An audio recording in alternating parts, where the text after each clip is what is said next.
আসসালামু আলাইকুম। আজকের এই ভিডিওতে আপনাদেরকে দেখানো হবে কিভাবে আপনারা আপনাদের ডোমেইনকে আপনাদের বণিক ওয়েবসাইটের সাথে কানেক্ট করতে পারেন। এর জন্য সর্বপ্রথম আপনি আপনার নেমচিপ অ্যাকাউন্টে চলে যাবেন। আপনার ডোমেইনটি যদি GoDaddy কিংবা হোস্টিংগার থেকে কেনা হয়ে থাকে, আপনারা সেই ওয়েবসাইটে চলে যাবেন এবং লগইন করে নেবেন।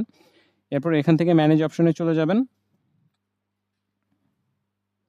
ম্যানেজে যাওয়ার পর আপনাকে আপনার যে নেম সার্ভার আছে, এটা বেসিক DNS এ আছে কিনা এটা এনশিওর করতে হবে। এরপর আপনি অ্যাডভান্স DNS নামে যে অপশন আছে সেখানে চলে যাবেন।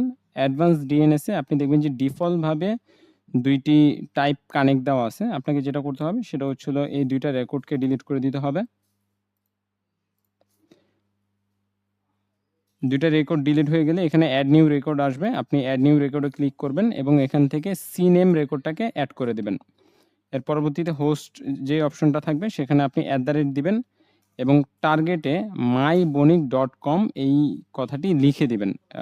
মেক সিওর করবেন যেন এখানে কোনো স্পেলিং মিস্টেক না থাকে।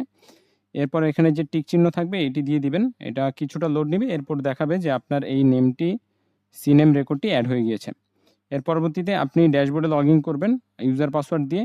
এরপর নিচে দেখবেন অনলাইন স্টোর নামে একটি অপশন রয়েছে। আপনি যদি এখানে ক্লিক করেন, এখানে ডোমেইন নামে একটি অপশন পেয়ে যাবেন। আপনারা যদি ডোমেইনে ক্লিক করেন দেখবেন যে একটি ডিফল্ট সাবডোমেইন আপনাদের এখানে আগে থেকেই রয়েছে। আপনাকে যেটা করতে হবে আপনার মেইন ডোমেইনটি এখানে অ্যাড করতে হবে। এর জন্য আপনি উপরে কানেক্ট ডোমেইন নামে যে অপশন পাবেন সেখানে ক্লিক করবেন। সেখানে গিয়ে আপনার যে মেইন ডোমেইনটি রয়েছে সেই ডোমেইনটি এখানে দিয়ে দিবেন এবং ক্রিয়েট অপশনে ক্লিক করবেন। এটি ক্রিয়েট হয়ে যাবে। এর পরবর্তীতে আপনি আপডেট DNS রেকর্ড এখানে ক্লিক করবেন। মাঝে, মাঝে এটা এরর দেয়। কারণ হচ্ছে আপনি যেই DNSটি আপডেট করেছিলেন সেটি তখনও প্রপারলি অ্যাক্টিভ হয়নি। তো এটি সাধারণত ২ থেকে ৫ মিনিট সময়ের মধ্যে হয়ে যায়। কোনো ক্ষেত্রে সেটি ১ ঘন্টার উপরে যেতে পারে।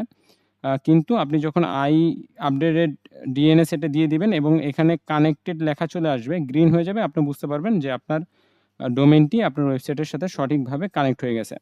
এখন আপনি চাইলে আপনার ডোমেইনটি কোনো একটি ব্রাউজারে সার্চ করে দেখতে পারেন। যদি সঠিকভাবে আপনার ডোমেইনটি আপনার ওয়েবসাইটের সাথে কানেক্ট হয়ে থাকে, তাহলে সেক্ষেত্রে আপনার ওয়েবসাইটটি লাইভ হয়ে যাবে। তো আমরা দেখতেছি যে আমাদের যে ওয়েবসাইট আছে এটি ইতিমধ্যে লাইভ হয়ে গিয়েছে। অর্থাৎ আমাদের ডোমেইনটি সঠিকভাবে আমাদের যে ওয়েবসাইট আছে তার সাথে কানেক্ট হয়েছে। তো আশা করি যাদের নিজস্ব ডোমেইন আছে এর পরবর্তীতে সেই ডোমেইনটি আপনাদের ওয়েবসাইটের সাথে কানেক্ট করতে কোনো অসুবিধা হবে না। পরবর্তী ভিডিও দেখার জন্য আপনাদেরকে আমন্ত্রণ জানানো হচ্ছে। সে পর্যন্ত ভালো থাকবেন। আল্লাহ হাফেজ।